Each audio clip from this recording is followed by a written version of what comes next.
Hi hello வணக்கம், welcome to tabs and run. SSC CHSL MTS CGL இதுக்காக GK series தான் நம்ம பார்த்துக்கிட்டு இருக்கிறோம். அதில் இன்னைக்கு 3வது வீடியோவா அடிமை வம்சம் அப்படிங்கிற டாப்பிக்ல இருந்தா பார்க்க போகிறோம். இது அத்தனையும் எஸ்எஸ்சியில் கேட்ட ப்ரீவியஸ் இயர் கொஸ்டின் தான். அடிமை வம்சத்துல இருந்து என்னென்ன கொஸ்டின்லாம் கேட்டிருக்காங்கிறத நம்ம தெரிஞ்சுக்கிறதுக்கு முன்னாடி ஒரு ஆசமான ஒரு மோட்டிவேஷனோட உள்ள போகலாம். நேரமும் வாய்ப்பும் அனைவருக்கும் இருக்கத்தான் செய்கிறது, ஆனால் முயற்சி செய்பவர்களே தாங்கள் நினைத்ததை அடைகின்றனர். உண்மையான கோட்ஸ் தானே. இன்னைக்கு நாம் என்னென்னமோ நினைக்கிறோம், படிக்கணும்னு நினைக்கிறோம், முன்னேறணும்னு நினைக்கிறோம், ஆனால் அதுக்கான முயற்சியை எடுக்கும்போது சின்ன விஷயங்கள் செஞ்சுட்டு இருக்கும் போதே சோர்வடைந்து அதை அப்படி விட்டுருதோம். அதனால கண்டினியூவாக முயற்சி பண்ணிகிட்டே இருங்க, நிச்சயமாக நீங்கள் நினைச்சதெல்லாம் நிறைவேறும். வாங்க கிளாஸ்க்குள்ளே போயிடலாம். ஓகே, ஃபர்ஸ்ட் என்னன்னு பார்த்தீங்கன்னா, இல்துமிஸ் வெள்ளி நாணயங்களுக்கு பதில் டேஸ் எனப்படும் செம்பு நாணயங்களை அறிமுகப்படுத்தினார் அப்படிங்கிறது தான் கேள்வியாக இருக்குது. இல்துமிஸ் வந்து 2 விதமான நாணயங்களை வெளியிட்டிருப்பாரு. அதை தனித்தனியாக படிக்காமல் நம்ம சேர்ந்தே படிச்சுக்கலாம். வெள்ளி டங்கா, அடுத்து என்னதுன்னா செம்பு ஜிட்டால் அப்படின்னு படிச்சுக்கோங்க, சரிங்களா? வெள்ளி தங்கா, செம்பு ஜிட்டால் அப்படிங்கிறது தான் காயின் நேம், சரிங்களா? வெள்ளி தங்கா அப்படிங்கிற, அதாவது வெள்ளியில் இருக்கக்கூடிய காயினை வந்து தங்கான்னும், செம்பில் இருக்கக்கூடிய காயினை வந்து ஜிட்டால் அப்படிங்கிறதும் அழைப்பாங்க, சரியா? செம்புக்கு இன்னொரு பேர் ஜிட்டால், வெள்ளிக்கு இன்னொரு பேர் தங்கா. இதை எப்படி நான் ஞாபகம் வச்சுக்கிறேன்? நீங்கள் நார்மலாக ஞாபகம் வச்சுங்க, வெள்ளி தங்கம் அப்படின்னு சொல்லுவோம்ல. நம்ம இப்போ ஒரு நகை எடுக்க போனால் வெள்ளி தங்கம் ரெண்டும் எடுப்போம், சரியா? அப்போ வெள்ளி தங்கா. அப்போனா இன்னொன்றுனா செம்பு ஜிட்டால், அவ்வளோதான், முடிஞ்சு போச்சு. அப்போ செம்பு ஜிட்டால் அப்படிங்கிறது தான் சரியான ஆன்சர். இல்துமிஸை பற்றி உங்கள் எல்லாருக்குமே தெரிஞ்சிருக்கும். அடிமை வம்சத்தில் குத்புதீன் ஐபக்குக்கு அப்புறம் ஆண்டவர் இவர் தான் என்ன சொல்லுவாங்கன்னா, ஒரு நிலையான அடிமை வம்சத்தை உருவாக்கியவர் அப்படின்னு சொல்லுவாங்க. குதுப் மினாரை கட்டி முடித்தவரும் இவர் தான் 40 குழுவையும் உருவாக்கி இருப்பார். ஓகே, அடுத்து டெல்லி சுல்தான் பால்பனுக்கு எதிராக கிளர்ச்சி செய்து 1279 வங்காளத்தின் சுதந்திர ஆட்சியாளராக தன்னை அறிவித்து கொண்டவர் யார் அப்படின்னு சொல்லி கேட்டிருக்கிறாங்க. ரொம்ப சூப்பரான கேள்வி. என்னன்னு பார்த்தீங்கன்னா, பால்பன் அரியணை ஏறியிருப்பார். ஆனால் அவருடைய கட்டுப்பாட்டில் இருந்த அந்த வங்காளத்தில் ஒரு மன்னன் வந்து என்ன பண்ணியிருப்பாருன்னா, நான் பால்பனுக்கெலாம் கட்டுப்பட மாட்டேன், நான் தனி ஆட்சியாளராக ஆக போகிறேன்னு சொல்லிட்டு தன்னுடைய பெங்காலை வந்து நான் வந்து பால்பனுக்கு கீழே கிடையாது அப்படின்னு சொல்லிட்டு அறிவிச்சிருவார். யாருன்னு பார்த்தீங்கன்னா, துக்ரில் பெக் அப்படிங்கிறவர் தான் அறிவிச்சிருப்பார். உடனே இது பால்பனுக்கு கோபம் வந்துடும். கோபம் வந்தோடனே அவர் என்ன பண்ணுவார்னு பார்த்தீங்கன்னா, இவரை போரில் தோற்கடிச்சு இவர் கொல்லப்பட்டுருவார். துக்ரில் பெக் வந்து கொல்லப்பட்டுருவார். இப்போ அந்த இடத்த ஃபில் பண்ணுறதுக்கு ஆள் இல்லைல்ல, அந்த இடத்த ஃபில் பண்ணுறதுக்கு வந்தவர் தான் புக்ரா கான். இந்த புக்ரா கான் யாருன்னு பார்த்தீங்கன்னா, பால்பனுடைய பையன் தான் இந்த புக்ரா கான். ஓகேவா, நல்லா ஞாபகம் வச்சுக்கோங்க, பால்பனோட பையன் தான் புக்ரா கான். ஓகே, இவர் அங்கே இது ஆட்சி பண்ணிட்டு இருப்பாரு. இவர் தான் அதுக்கப்புறம் ஃபுல்லாகவே இவர் தான் அங்கே பார்த்துக்கிட்டு இருப்பார், சரியா? அடுத்து இந்த நசுருதீன் முகமது அப்படின்னு இருக்கலாம். இவர் யாரு அப்படின்னு பார்த்தீங்கன்னா, நசுருதீன் என அழைக்கப்பட்டவர் தான் நசுருதீன் முகமது துக்ளக் அப்படின்னு அழைக்கப்பட்டவர். துக்ளக் வம்சத்தினுடைய கடைசி மன்னராக இருந்தவர் தான் இந்த நசுருதீன் துக்ளக். ஓகேவா, அடுத்து 1197 மற்றும் 1198 பவுடானை ஆக்கிரமித்து இல்துமிஸை அதன் முதல் முஸ்லீம் ஆளுநராக நியமித்தவர் யார்? நம்ம எல்லாருக்குமே தெரியுது, இல்துமிஸை வந்து ஆளுநராக நியமிக்கிறாங்க, ரைட்டா? அப்போ இல்துமிஸையே ஆளுநராக நியமிக்கிறாங்கன்னா அவங்களுக்கு முந்தின ஆளாக தான் இருக்க முடியும். அப்போ அடிமை வம்சத்தை தோற்றுவித்த குத்புதீன் ஐபக் தான் இல்துமிஸை வந்து ஆளுநராக பவுடானில் இல்துமிஸை அமர்த்தி இருக்கிறாரு அப்படிங்கிறது தெரிஞ்சிருச்சு, சரியா? அப்போ இல்துமிஸை பவுடானில் ஆளுநராக நியமித்தவர் யார் அப்படின்னு பார்த்தீங்கன்னா, குத்புதீன் ஐபக். இந்த குத்புதீன் ஐபக் தான் லக்பாக்ஷா என்று அழைக்கப்படுகிறார். இவர் தான் என்னன்னு பார்த்தீங்கன்னா, குதுப் மினார் அப்படிங்கிறத கட்ட ஆரம்பித்திருப்பார். அடிமை வம்சத்தை தோற்றுவித்தவரும் யாருன்னு பார்த்தீங்கன்னா, இந்த குத்புதீன் ஐபக். இந்த குத்புதீன் ஐபக் வந்து யாருன்னு பார்த்தீங்கன்னா, இல்துமிஸினுடைய மாமனார். ஓகேவா, அடுத்து குதுப் மினார் டேஸ் கட்டிடக்கலைக்கு எடுத்துக்காட்டு ஆகும் அப்படின்னு சொல்லி கேட்டிருக்காங்க.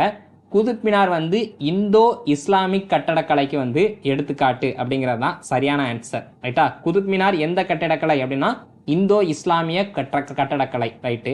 அப்போ திராவிடத்துக்கு வந்து திராவிட கட்டடக்கலைக்கு எடுத்துக்காட்டு என்ன சார்? நம்ம ஊரில் இருக்கக்கூடிய கோயில்கள் தான். மதுரை மீனாட்சி அம்மன் கோவில், தஞ்சை பிரகதீஸ்வரர் ஆலயம், அடுத்து என்னன்னு பார்த்தீங்கன்னா இது தஞ்சை பிரகதீஸ்வரர் ஆலயம், வேற என்ன, திருவண்ணாமலையில் இருக்கக்கூடிய அண்ணாமலை ஆலயம், இதெல்லாம் சொல்லலாம். ஓகேவா, அடுத்து என்னன்னா மௌரியன் கட்டிடக்கலைக்கு எடுத்துக்காட்டு என்னன்னு பார்த்தீங்கன்னா, அசோகா பேலஸு, அதுக்கப்புறம் சந்திரகுப்தா மௌரியருடைய பேலஸு, இதெல்லாம் வந்து என்னென்னு பார்த்தீங்கன்னா மௌரியர்களுடைய கட்டடக்கலைக்கு எடுத்துக்காட்டு. அடுத்து பால்பன் என்ற பட்டத்தை ஏற்றுக்கொண்டவர் யார் அப்படின்னு சொல்லி கேட்டிருக்கிறாங்க. அப்போ நம்ம இது வரைக்கும் பால்பன் படித்தோடனே பால்பன் தான் அவரோட பேர் நினச்சிருப்போம். இல்லை, அவருடைய பேர் என்னன்னு பார்த்தீங்கன்னா உலாக்கான் இல்லை உலுக்கான் அப்படின்னு சொல்லலாம். சரியா, 2 விதத்தில் அழைக்கலாம். ஸோ உலுக்கான் அப்படிங்கிறது தான் கரெக்டான ஆயிட்டு. அவருக்கு வந்து பால்பன் அப்படிங்கிற பட்டம் கொடுக்கப்பட்டிருக்கும். யார் கொடுத்துருப்பா அப்படின்னு பார்த்தீங்கன்னா அதே தான். யார் கொடுத்துருப்பான்னு பார்த்தீங்கன்னா நசுருதீன் முகமது அப்படிங்கிறவர் தான் கொடுத்துருப்பார். நம்ம பார்த்துருந்தோம்ல, அவர் தான் இவருக்கு வந்து பால்பன் அப்படிங்கிற பட்டத்தை கொடுத்துருப்பார். ஓகே, அடுத்த கொஸ்டின் என்னன்னு பார்க்கலாம். மின்ஹெச் இ சீராஜ் யாருடைய ஆட்சியின் போது வரலாற்று ஆசிரியராக இருந்தார் அப்படின்னு சொல்லி கேட்டிருக்கிறாங்க. மின்ஹெச் இ சீராஜ், சரியா, சீராஜ் யாருடைய ஆட்சியின் போது வரலாற்று ஆசிரியராக இருந்தார்னு பார்த்தீங்கன்னா இல்துமிஷனுடைய ஆட்சியின் போது தான் வரலாற்று ஆசிரியராக இருந்திருப்பார். ஓகே, இந்த இல்துமிஷ் இவருடைய பொண்ணு ரஷ்யா, இவங்களுக்கு அப்புறம் ஒரு நோட் பண்ணக்கூடிய ஆள்னா அது யாருன்னு பார்த்தீங்கன்னா கியாசுதீன் பால்பன். இவங்க 3 பேரையும் தான் இவர் நோட் பண்ணி வச்சிருப்பார். ஓகே, இவர் ஏற்றதுன்னா இந்த தபக்கி நஸ்ரி அப்படின்னு சொல்லி படித்தோம்ல போன கிளாஸில் கூட. தபக்கி நஸ்ரி அப்படிங்கிற நூலை எழுதினரும் இந்த மின்ஹெச் இ சீராஜ் அப்படிங்கிறது தான். அடுத்து கூவத்துல் இஸ்லாம் மசூதி மற்றும் மினாரட் நூற்றாண்டின் கடைசி 10 ஆண்டுகளில் கட்டப்பட்டது. அதாவது கூவத்துல் இஸ்லாம் மசூதி மற்றும் மினரட் ரெண்டு கட்டடம் இருக்கு. இந்த 2 கட்டடத்தையும் எந்த நூற்றாண்டினுடைய கடைசி 10 ஆண்டுகளில் கட்டினாங்க அப்படின்னு சொல்லி கேட்டிருக்கிறாங்க. எந்த நூற்றாண்டு அப்படின்னு பார்த்தீங்கன்னா 12வது நூற்றாண்டு. 12வது நூற்றாண்டுனா 1200 ஆரம்பிக்குமா சார்?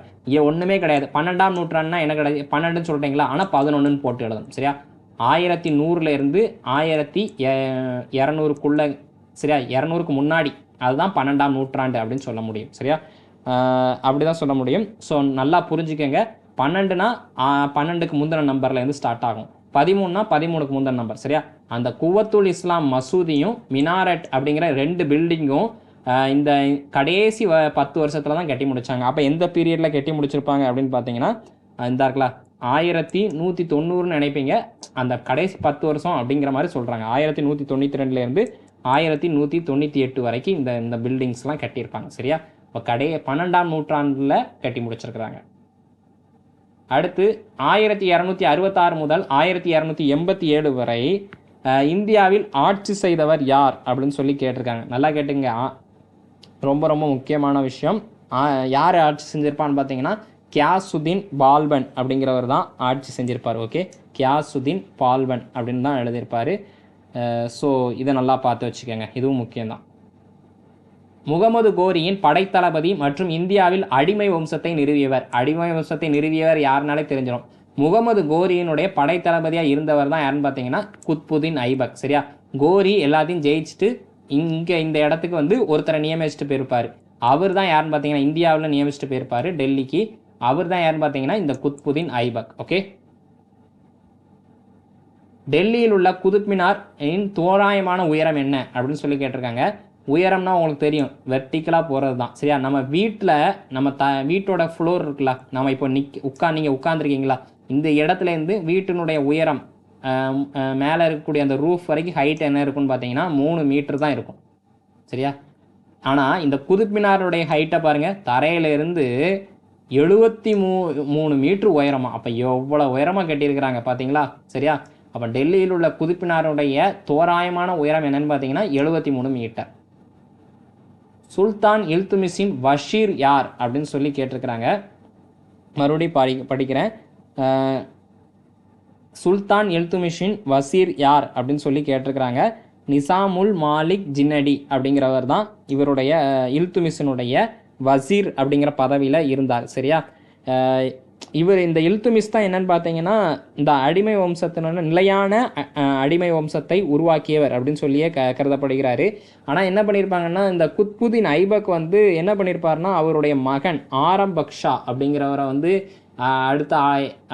அடுத்ததான் நியமிச்சிருப்பார். ஆனால் அதை இவர் வந்து எதிர்த்து அந்த ஆரம்பக்ஷாவை கொன்னுட்டு இவர் வந்து அரியணையில் ஏறிக்கிடுவார். சரியா, நிஜாமுல் முலாக் ஜின்னடி அப்படிங்கிறது தான். சரியா, அவர் தான்.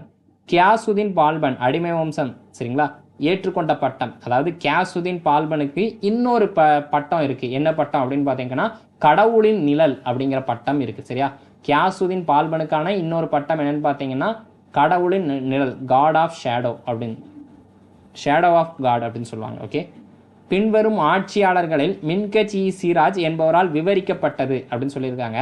நம்ம இப்போ தான் பார்த்தோம் மின்கஜ் இ சிராஜை வந்து யார் பீரியடில் இருந்தார் அப்படின்னு பார்த்தீங்கன்னா இல்துமிஷனுடைய பீரியடில் இருந்திருப்பார். நீங்கள் இல்துமிஷுங்கிற ஆப்ஷனே இல்லைல்ல, அப்போ இல்துமிஷனுடைய பொண்ணு ரஷ்யாவை பற்றி தான் விவரிச்சிருப்பார். சரியா, ஏதாவது பேசியிருப்பார், அதைத்தான் கேட்டிருக்கிறாங்க. ஓகே, மாலிக் இக்தியார் உத்தீன் அல் துனியாவால் ரஷ்யா சுல்தான் எந்த கோட்டையில் சிறை வைக்கப்பட்டார்? அதாவது மாலிக் இக்தியார் அப்படிங்கிறவர் இருந்திருக்கிறாரு. அவர் தான் யாருன்னு பார்த்தீங்கன்னா ரஷ்யா, அதாவது இல்துமிஷனுடைய பொண்ணு இருக்காங்களா ரஷ்யா, இந்த ரஷ்யா தான் என்னன்னு பார்த்தீங்கன்னா டெல்லி வம்சத்திலேயே, டெல்லி சுல்தானியர்கள் வம்சத்திலேயே ஒரே ஒரு பெண் முஸ்லீம் ஆட்சியாளராக இருந்தவங்க.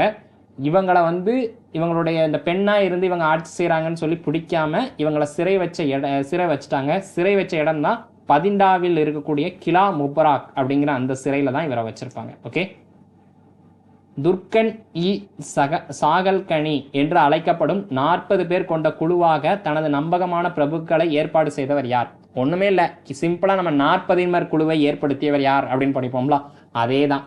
அந்த 40 துர்கன் இ சாகல்கனி அப்படின்னு சொல்லி இன்னொரு பேர் இருக்கு. அந்த 40 குழுவை ஏற்படுத்தியவர் யார் அப்படின்னு பார்த்தீங்கன்னா இல்துமிஷ் தான் ஏற்படுத்தியிருப்பார். ஓகே, இல்துமிஷ் தான் ஏற்படுத்தியிருப்பார். ஃபைனலாக 1206 முதல் 1290 வரை டெல்லியை ஆண்ட துருக்கிஸ் ஆட்சியாளர்களின் சரியான கால வரிசையை தேர்வு செய்யவும் அப்படின்னு சொல்லி கேட்டிருக்கிறாங்க. சிம்பிளாக கண்டுபிடிச்சிடலாம். ஃபஸ்ட்டு குத்புதீன் ஐபக் தான் வந்திருப்பார், அதுக்கப்புறம் அவருடைய மருமகனான இல்துமிஷ், அதுக்கப்புறம் அவருடைய பொண்ணான ரஷ்யா. இந்த ஆர்டர் தான் கரெக்டு. ரஷ்யா இதெல்லாம் கிடையாது பாருங்கள், ரஷ்யாவாக போதான் வந்திருப்பாங்க. குத்புதீன் ஐபக் ரஷ்யா வந்தாங்களா, இல்துமிஷ்க்கு அப்புறம் தான் ரஷ்யா.